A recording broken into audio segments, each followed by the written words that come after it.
Today, we're going to pull back the curtain on some of the world's strongest, most advanced materials. We're talking about everything from the armor that can stop a bullet to parts used in next-gen spacecraft. And the secret? It's all thanks to this super weird, super cool class of materials called liquid crystalline polymers. Now, I know what you're thinking. That sounds like something straight out of science fiction, right?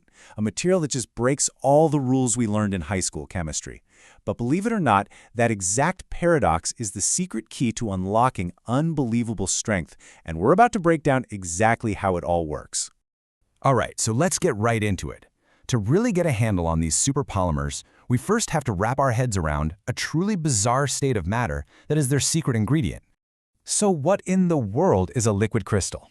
Well, the name kinda gives it away. Think of it like this. It's not a true solid, and it's not a true liquid. It's this bizarre, fascinating state of matter that's kinda caught in the middle, borrowing properties from both sides. So here's the deal at the molecular level. Imagine a really well-organized crowd. The people, or in this case, the molecules, can still move around and flow past each other, just like in a liquid, but they stay pointed in the same general direction, kind of like soldiers on parade. So you get that liquid-like motion and that solid-like order. It's literally the best of both worlds. And that right there is the magic trick. You know, in a solid, everything's locked in place, nice and orderly, but it can't flow. In a liquid, it flows all over the place, but it's a total mess, completely disordered. Liquid crystals, they're the wild card. They've got the order of a solid and the flow of a liquid. That's what makes them so special. Okay, so that's the science, pretty cool, right? But how in the world do you take this strange state of matter and turn it into something you can actually use, something super strong? Well, that's where polymers come in, those long chains of molecules that make up things like plastics. This is where the real genius comes in. Scientists figured out how to engineer that liquid crystal behavior right into the very backbone of these long polymer chains. And by doing that, they created a whole new class of materials. You guessed it, liquid crystalline polymers, or LCPs for short. So what are these things made of? Well, if you look at the most common kind, you'll see they have these really rigid rod-like sections. Those are called mesogens, and that's the part that gives them that nice, orderly structure we were talking about.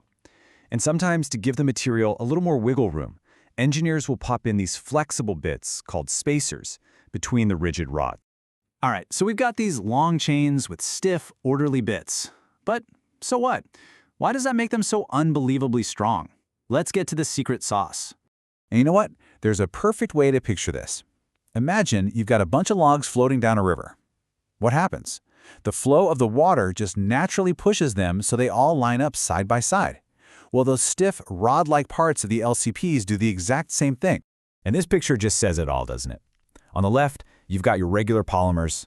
Looks like a bowl of spaghetti, right? A tangled mess. But look at the LCPs on the right. Because of those rod-like shapes, they practically want to line up. They just naturally snap into these perfectly ordered structures. And that self-alignment? That's the whole ballgame. When you get all those molecular chains pointing in the same direction, you end up with a material that is just mind-blowingly strong and stiff. That stiffness, by the way, is what scientists call modulus. And for LCPs, it's off the charts.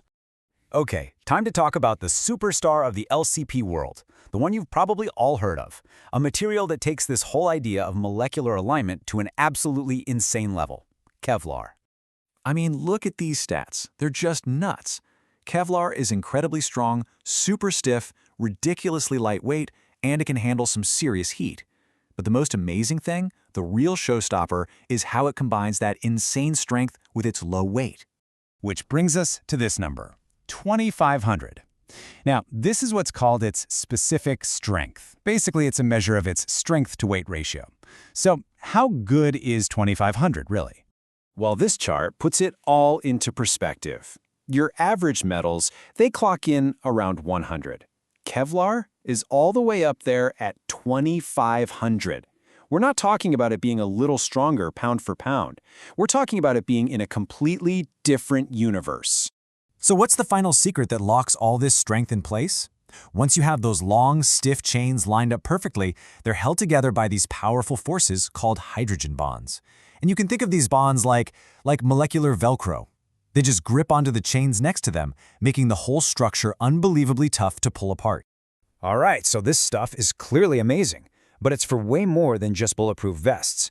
The unique properties of LCPs make them essential in all kinds of high-tech gear.